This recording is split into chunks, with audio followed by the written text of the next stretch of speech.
Pada video kali ini kita akan mempelajari fungsi subtotal di Microsoft Excel. Adapun kegunaan dari fungsi subtotal, dia sama aja sebenarnya. Dia akan melakukan perhitungan formula.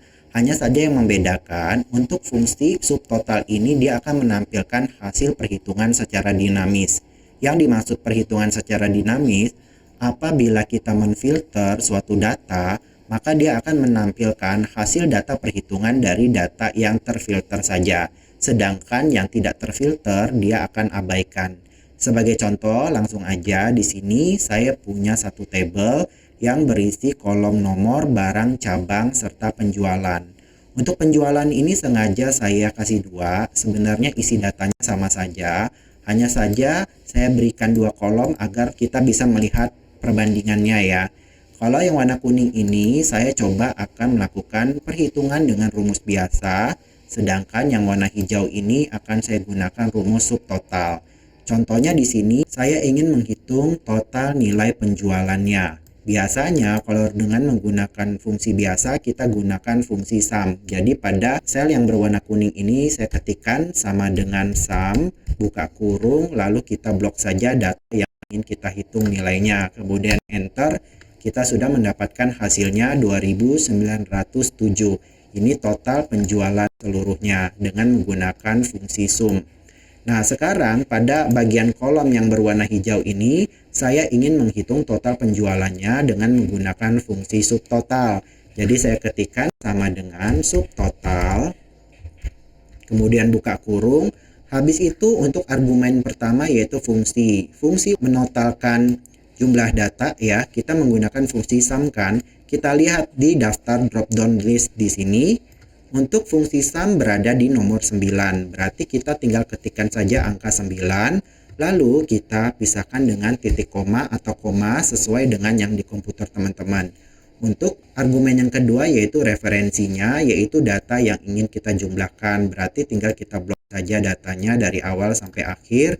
Habis itu tutup kurung, enter. Maka kita sudah mendapatkan nilai penjualannya, totalnya sama ya, 2907. Yang satu menggunakan fungsi sum biasa, sedangkan yang satu menggunakan fungsi subtotal. Lalu yang menjadi perbedaan di sini, apabila data ini kita filter, contohnya saya coba filter dulu. Saya blok, kemudian saya ke tab menu home. Pada grup editing ada sort dan filter, saya pilih filter di sini. Maka misalkan saya hanya ingin menampilkan data penjualan barang untuk merek Xiaomi saja. Maka kita klik pada bagian barang, lalu kita klik yang bagian Xiaomi. Sedangkan yang lainnya kita hilangkan tanda centangnya. Hanya meninggalkan tanda centang di produk Xiaomi. Kemudian kita klik OK, maka nanti dia hanya menampilkan ya penjualan untuk produk Xiaomi saja. Kita lihat nih, pada totalnya dia otomatis berubah. Apabila kita menggunakan rumus sum biasa atau sum biasa, maka nanti data totalnya tidak berubah. Dia tetap menampilkan total keseluruhan. Sedangkan kalau menggunakan subtotal, dia otomatis ya hanya menjumlahkan data yang terfilter saja. Sedangkan yang tidak difilter dia akan mengabaikan. Makanya jumlahnya di sini berubah ya kalau menggunakan subtotal. Kita coba kembali. Misalkan saya ingin menampilkan barang Xiaomi serta Vivo misalnya, namun untuk cabang Jakarta saja. Jadi saya pilih untuk cabang, saya filter Xiaomi dan Vivo, kemudian OK. Habis itu cabangnya Jakarta. Jadi saya pilih yang Jakarta, sedangkan yang Bekasi dan Tangerang saya hilangkan tanda centangnya. Kemudian saya klik OK. Kita bisa mendapatkan ya data yang kita filter berdasarkan jenis barang dan cabangnya. Kita lihat untuk nilai penjualannya, kalau menggunakan subtotal dia akan otomatis hanya menghitung atau menjumlahkan yang terfilter saja, yaitu 136 ditambah 100, 236. Sedangkan menggunakan rumus biasa dia tidak ada perubahan. Seperti itu. Nah, bagaimana kalau dengan fungsi yang lain? Nah, di subtotal ini bisa menggunakan fungsi yang lain. Misalkan di sini untuk total saya ganti menjadi nilai rata-rata. Oke. Sekarang kita akan mencari nilai rata-rata penjualannya. Oke, supaya lebih enak di sini saya select all dulu. Begitu juga dengan cabang.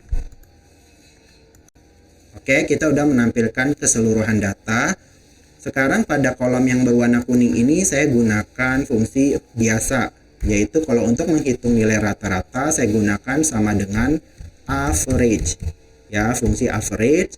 Habis itu tinggal kita blok data saja, data dari awal sampai akhir, kemudian enter, hasilnya 193,8.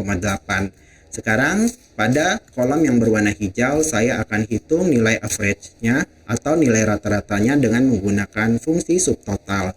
Sama dengan subtotal, kemudian buka kurung. Sekarang kita lihat pada drop down listnya, untuk fungsi average berada di nomor berapa? Di nomor 1, berarti kita ketikkan saja angka 1, pisahkan dengan titik koma. Untuk argumen kedua yaitu referensi, berarti kita tinggal blok saja data yang ingin kita hitung nilai rata-ratanya, kemudian tutup kurung, enter. Maka kita mendapatkan nilai rata-ratanya sama ya, 193,8. Coba kita lakukan penfilteran. Sebagai contoh, saya hanya ingin menampilkan data penjualan untuk cabang Tangerang saja. Berarti pada bagian cabang ini kita pilih yang Tangerang, sedangkan Jakarta dan Bekasi ini kita hilangkan. Maka kita klik OK, kita bisa lihat ya perbandingannya. Dengan menggunakan rumus biasa, maka dia tetap tidak berubah. Sedangkan apabila kita menghitung dengan menggunakan subtotal, maka nanti dia hanya menghitung nilai rata-rata dari data yang terfilter saja. Makanya hasilnya berubah. Saya akan contohkan lagi, misalkan untuk barangnya saya tentukan barang iPhone saja, sedangkan yang lain tidak ya. Kemudian saya klik OK. Nah, teman-teman bisa lihat ya, nilai rata-rata penjualannya berubah. Nah, ini bisa digunakan juga untuk fungsi-fungsi yang lain, sesuai nanti di drop down list yang berada di argumen fungsi subtotal itu sendiri. Jadi itu perbedaannya ya. Apabila teman-teman ingin menampilkan data perhitungan yang dinamis berdasarkan data yang terfilter, maka kita bisa gunakan rumus subtotal saja sebagai alternatif lain untuk menggantikan kalau menggunakan fungsi biasa. Jadi seperti itu teman-teman ya, bagaimana cara kita menggunakan fungsi subtotal di Microsoft Excel. Terima kasih sudah menonton video ini, semoga bermanfaat dan sampai jumpa lagi. Bye!